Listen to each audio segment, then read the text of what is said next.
Welcome back, disc golf fans, to the Discraft Ledgestone Open presented by Merrill 2023.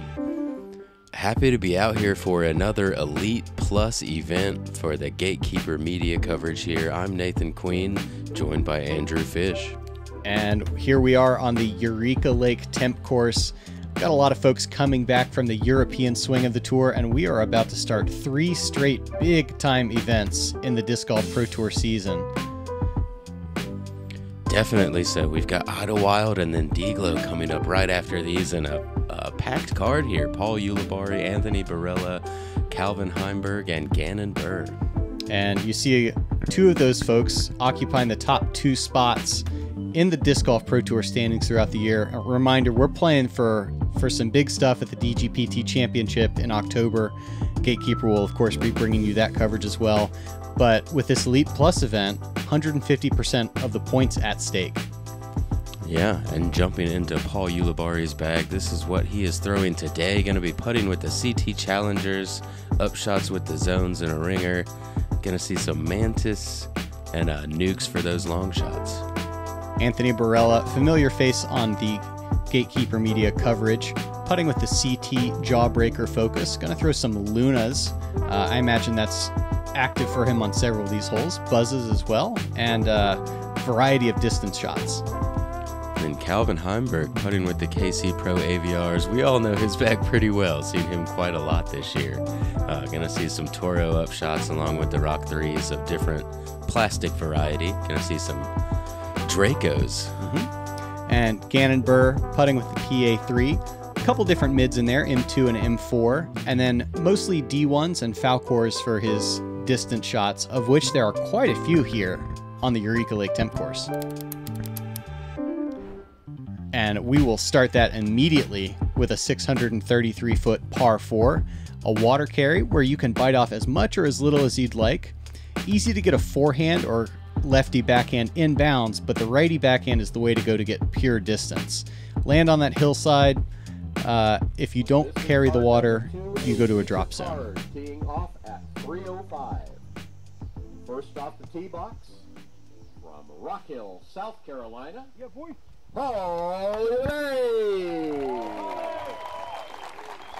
And like you were talking about, you can kind of pick your distance on this one. You can carry the water about 300 feet, or you can carry the water about 630 feet.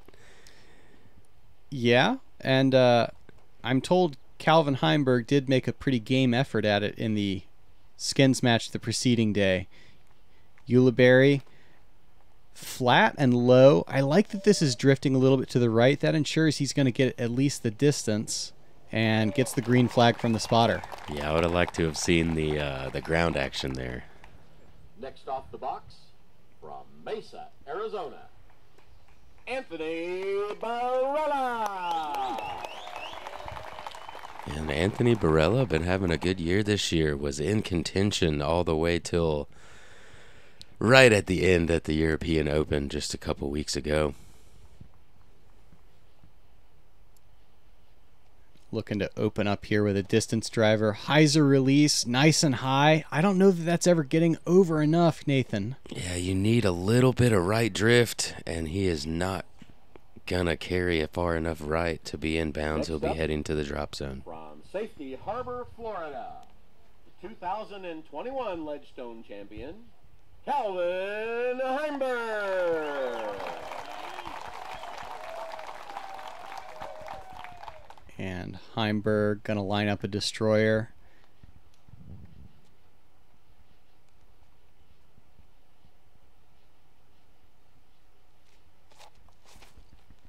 Flat release, a little bit of drift to it. That's just safe as soon as he's thrown it. Yeah, never have to worry about anything on that one. Has the stability to not push long. Rounding out the card from Urbandale, Iowa, Gannon Buhr. And Gannon much more comfortable throwing a little bit of an Anheuser flex, which plays great for this type of shot. Yeah, and for distance on this type of shot as well. He's one you could see getting close to that circle 2 range if he really gets into one. I think in round 1 of this big 4-round event, There's really no need to be testing that. Like, I think part of the mission of this round 1 is don't play yourself out of the tournament before it's even started. Definitely so. With all the OB out here, that is very easy to do. And he shows you there that was his play to not try to test that. Very well done. So here is that drop zone. Barela, one of the rare players with a chance to get up and down if he puts a good move on this. That could be in circle 2 with a putt. Yeah, did put a good move on it. Just a little bit too much spike to carry back up the hill. So Uli here with the opposite footing of most people. Be on the short side and does spike into circle 1. Yeah, that's the play. The grass is pretty thick in most places on this Eureka course, so ground play fairly rare. Buhr able to throw a little jump putt across or up to the basket. As we were talking about him not being too aggressive, he's got a little jump putt up. And Heimburg, the floaty little putter, no ambition on that. And this is playing as one of the easier holes on the course, with 62% of the field able to get a birdie. AB trying to save his par there. Might have a pretty difficult putt coming back for the bogey. And Ulibarri centers his putt. I'm told his putt has come on in recent weeks, so I'm looking forward to seeing that. Yeah, nice to see him start feeling a bit more comfortable after an injury. He's been on the way back from an injury for a while now. Yeah, it's a long season. Everyone's going to go through little aches and pains, but Ulibarri, a long-time tour grinder.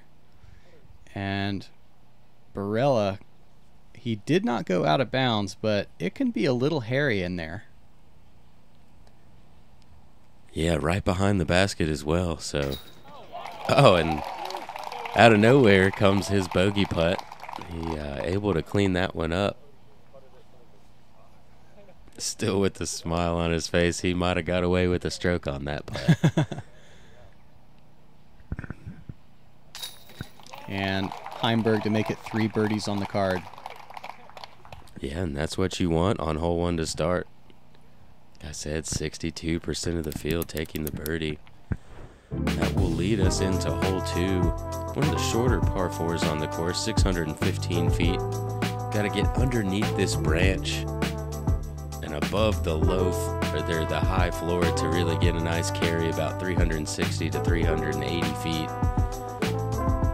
So you can get to this basket here that's still on a slope. Your left to right finishing shots, so righty forehand, lefty backhand are going to play better on this hole. Yeah, certainly plays into the slope, as the backhand can turn or cut down the hill, as Uli's did a little bit. He's in decent position. Heimburg with the power forehand distance driver.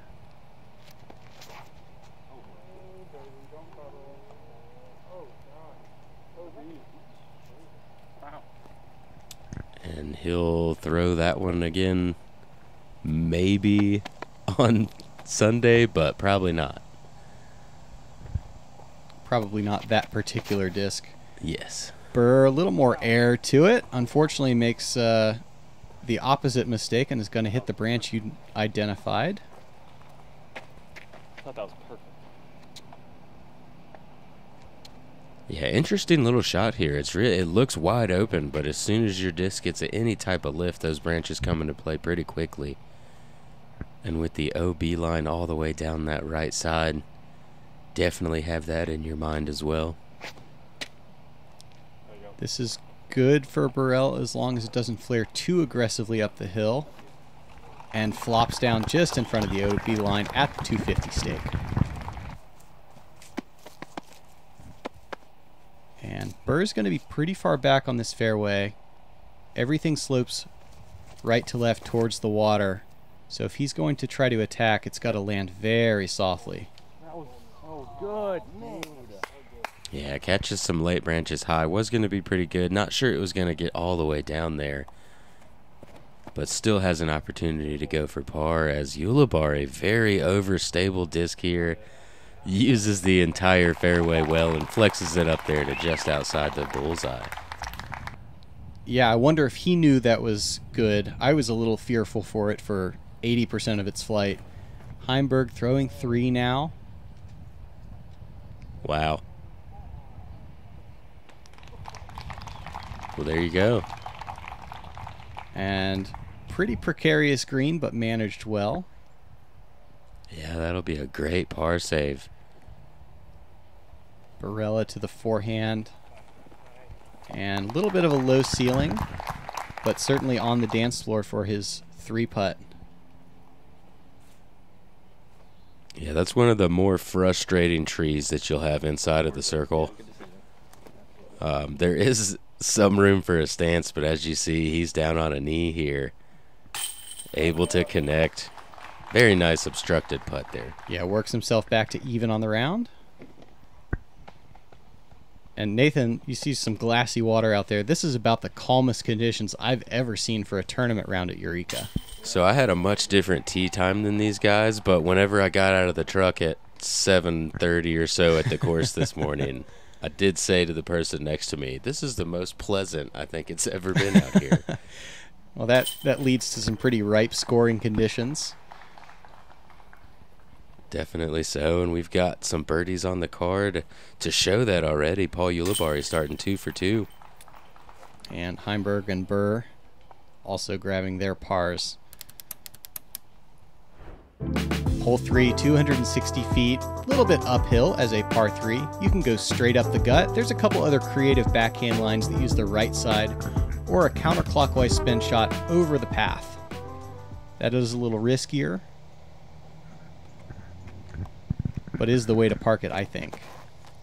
This is kind of a hack over a very overstable forehand from Ulibarri. And to bullseye's edge. Yeah, whisker tickler. Let's take a look at that one again from the other side to show you that line. There is an open line through those trees over there. That's exactly what he meant to do. He's going to be rewarded for it. He's kind of just believing that there's a big catcher's mitt over there for the overstability. Barela, I don't love this. No. Any left kick is going out of bounds off of those trees. Yeah, anything early is in immediate danger of kicking off to the left and going OB. He's going to have a difficult upshot from that far back as well. Heimburg finding a bit of a hyzer line. That one seems a little pokier than the rest. I think it's gotten a little more popular among players who are saying 3 is the worst score I want to take on this hole. Buhr gonna follow Ulibarri. Oh, catches one of those late trees. Kicks him out of bounds. Gonna have an opportunity to save his par with a circle 2 putt. Unlike Barela here, who is gonna get up and down for a bogey. Maintain his par free round. That's kind of a theme out here, not just the par free rounds, but you got to get up and down. Don't compound bogeys into doubles. Whoops. I did that on this hole. All right, well, there's a what not to do. Buhr almost able to save his par, but is going to have to settle for the bogey. And Ulibarri. Gobble, gobble. Yeah, 3 for 3 start. Can't do much better than that. Unless you get hole 4. Well, indeed, nobody did. You see Paul Ulibarri still tied for first at this point.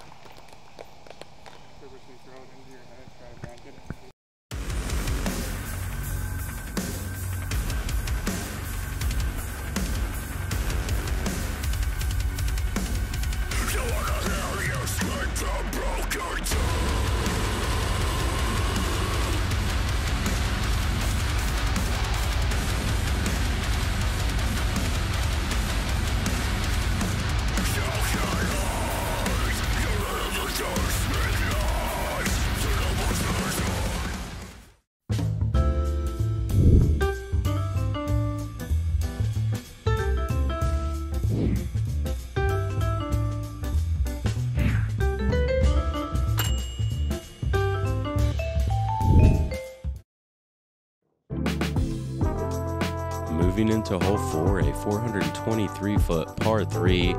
blind shot down the hill. You do have an early Mando on the right that doesn't really come into play too often, just keeps you from going out over this OB cart path that's all the way down the right side. Very tough blind shot here with a super skinny green at the end. Yeah, with the basket perched on a mound and very slopey in all directions, it adds a significant dimension to an already challenging hole.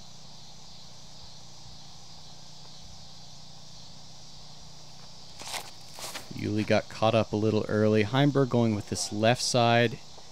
Doesn't look like his disc is going to stand. Gets a nice little kick down there from the branches. That is the mistake you really want to make on this hole, though.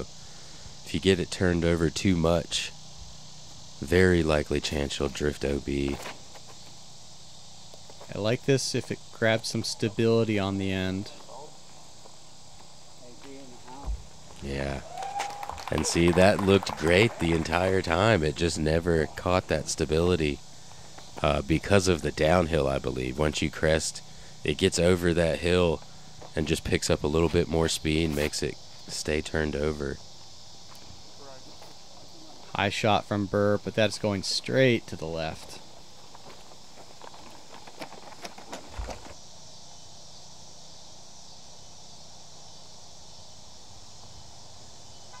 Is able to putt up to the base of the basket, nestles on the hill.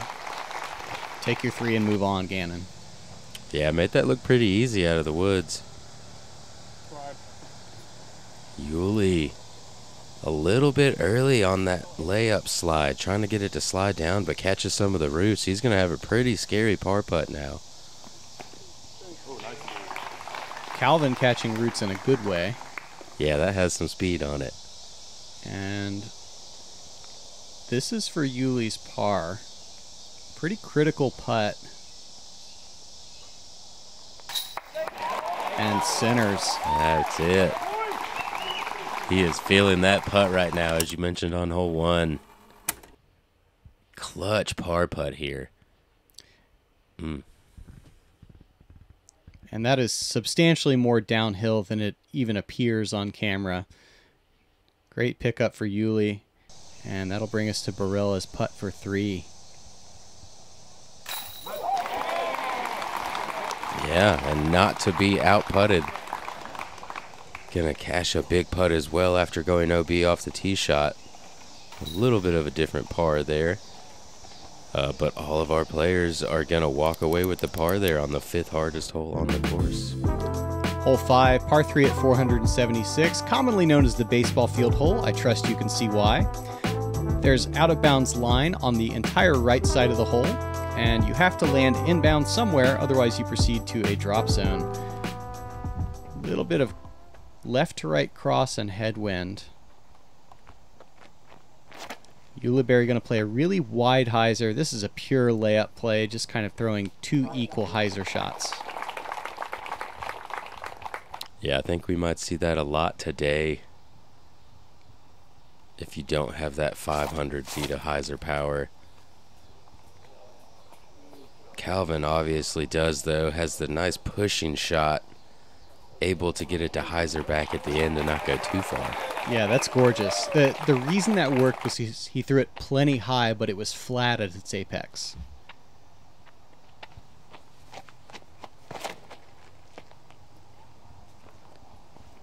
This has the height, but I think it may be too spiky even. Nope, bad reed fish. Yeah, AB's got so much power. I just wait because I was thinking the same. I was thinking the same, but I figured no, he probably still got it.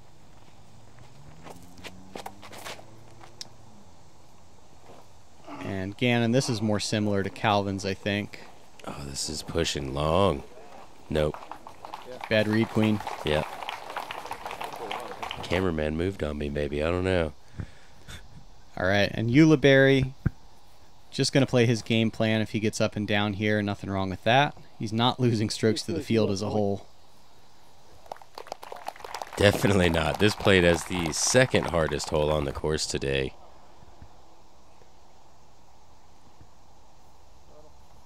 And Buhr with the rare air ball, maybe expecting a wind drop and doesn't get it. And Barela, the opposite problem. Somewhere between those is an effective putt. Yeah, sometimes when you're at a place that you're used to wind and there's nothing going on, it's hard to believe that there's nothing going on. Yeah, you do your little check and say, no, that can't be right.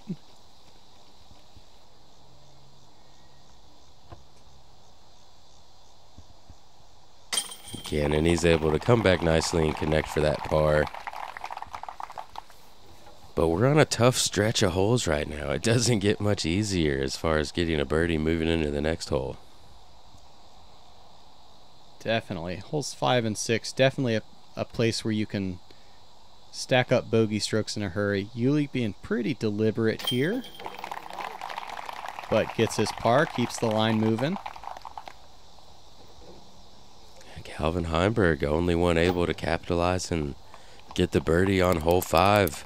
The second hardest hole on the course moves us into the hardest hole on the course, 885 foot par 4. The OB line just seems to get a little bit tighter on this right side every year. They have taken the birdhouse out of the fairway this year though. But yeah, 2 long drives, and they have to be controlled as well. Easy to get OB right or into the woods left off of the tee shot as well as the second shot. Uli's trying to range find. I don't know what he's looking at because this is just a wide open expanse. Heimburg just trusting stability. Big hyzer out to the right side. And he doesn't quite push the funnel where this fairway starts to turn. So that's going to leave him in the high 400s to the bucket. Yeah, you've really got to push over 500 feet to get to kind of the corner of this wide open area here. And to me, that looks like a pure 4 play. He's going to try to throw 3 hyzers and drop in a par.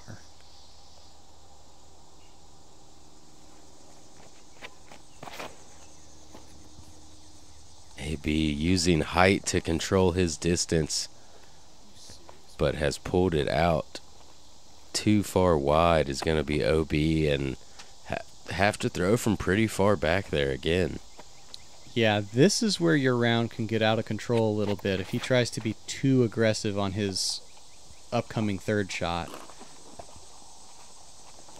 Buhr with the hyzer to the fat part of the landing zone. Yeah, he's only going to be maybe 100 feet off of the tee, so he could go out over these cars, but doesn't get hyper aggressive here. Is just still trying to get up barely to the crawling corner, back in, and I think he makes it. So, should be in a good position now.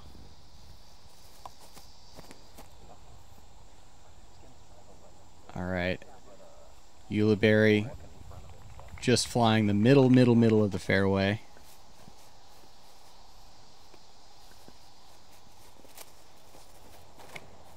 And Buhr is going to attack the green. This is tracking left very quickly, though.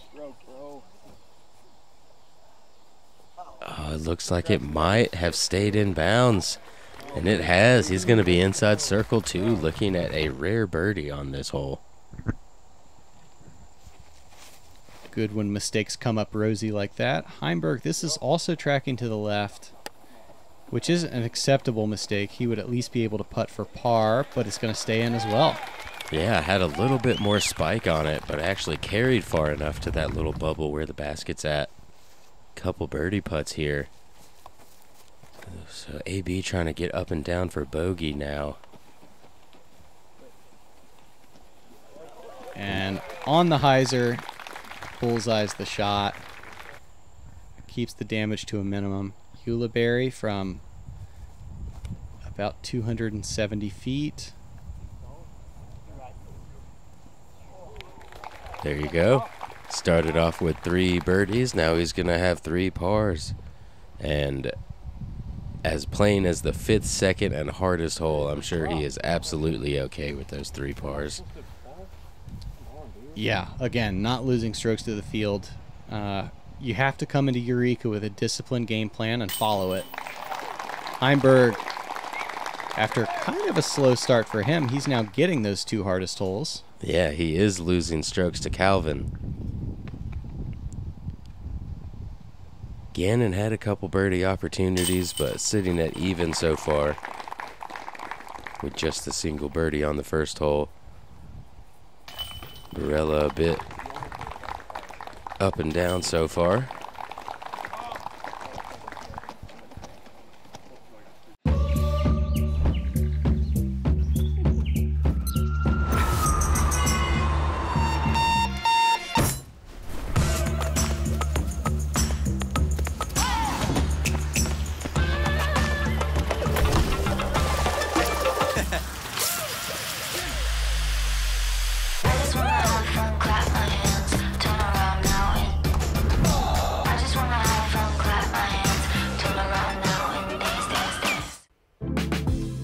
On to the par 3 hole 7. Creek down the left side is the most dangerous feature, and the loss of a tree kind of opens up every spin, every shot that you want now. This forehand a pretty popular play with a mid-range or putter.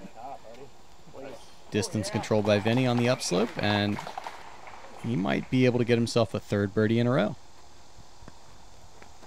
Yeah, like you said, with that tree gone, it's pretty wide open here. Paul trying to hit a gap anyway. He's going to be over there inside circle 1.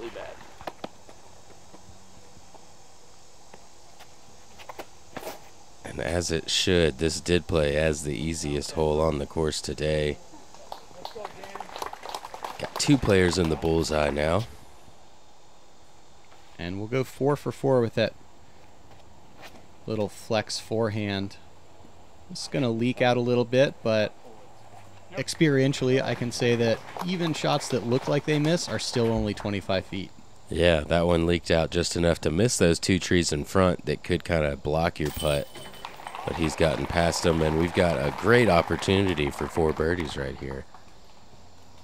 If that was the longest putt there from Uli. 68% of the field able to card the birdie or better. Justin Rozak able to get the 1 here on hole 7 this year. That's pretty great. Never have to putt. And we got our first diamond.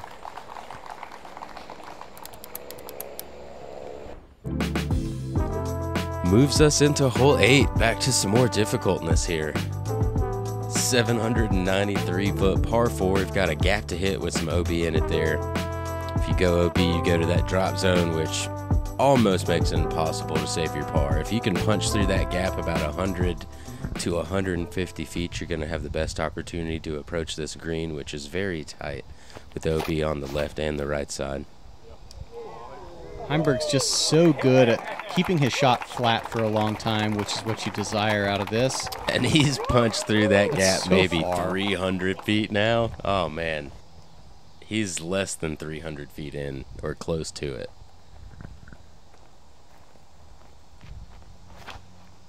Ulibarri trying to play a little hyzer flip, and this just tracks too far right. His first real mistake of the round, that's going to send him to the drop zone. Yeah, I think that might end his par streak there. He's not one of the players that you would really expect to be able to save the par from there.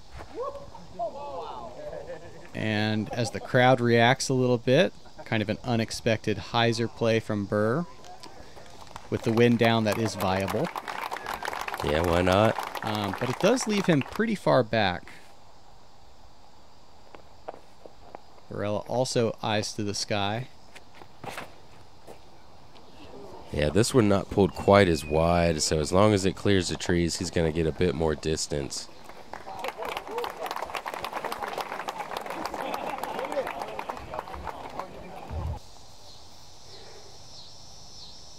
So Uli here just going to be looking to get as close as he can to that tree line. Just kind of make his next shot very easy.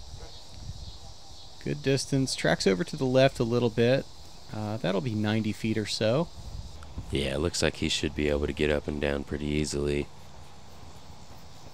Gannon probably in the 400 or 400 feet or so range from the basket.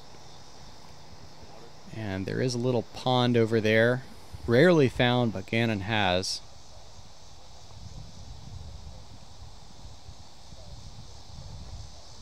And And this is that same putter that Barela has thrown a couple times previously. This time it doesn't track over and finds the out-of-bound creek's left side. Yeah, I couldn't tell if that was a little early release or it just never quite moved right like he thought it would. It looked to me like he never quite got on his front foot, and that just sent the disc nose up. Heimburg threw his drive so far that he just has a putter approach as well. That's insane. This hole is supposed to be hard from what I understand. Paul is going to take his bogey. And Buhr with a valorous play, exercising discretion. Yeah, you see how close the OB is over here behind it. And Anthony Barela going to continue that par-saving trend even with some OBs in there. Calvin Heimburg, though, after a turkey, is going to grab 4 in a row. Has put himself 5 under now. That happened in a hurry. It sure did. He did it on some of the harder holes on the course. We'll close out the front 9 with the bridge hole. Once again, I trust you can see why it's called that. Pretty narrow, or pretty small green, but with a pretty good size landing zone to the left. If you try to park the hole, you're introducing the possibility of out of bounds. With a slight headwind today, that can be possible. This is going to track to the left with some stability. Well thrown and safely thrown by Heimburg. Nathan is going to keep his mouth shut here. He thinks this is a righty hole. He doesn't have to say anything to me for me to know that.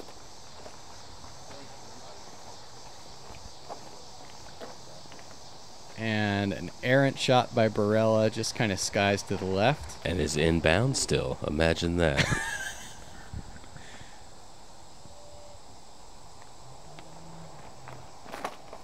Paul Ulibarri gets it up to flat. This has the stability to finish, but it's tracking long. But inbounds.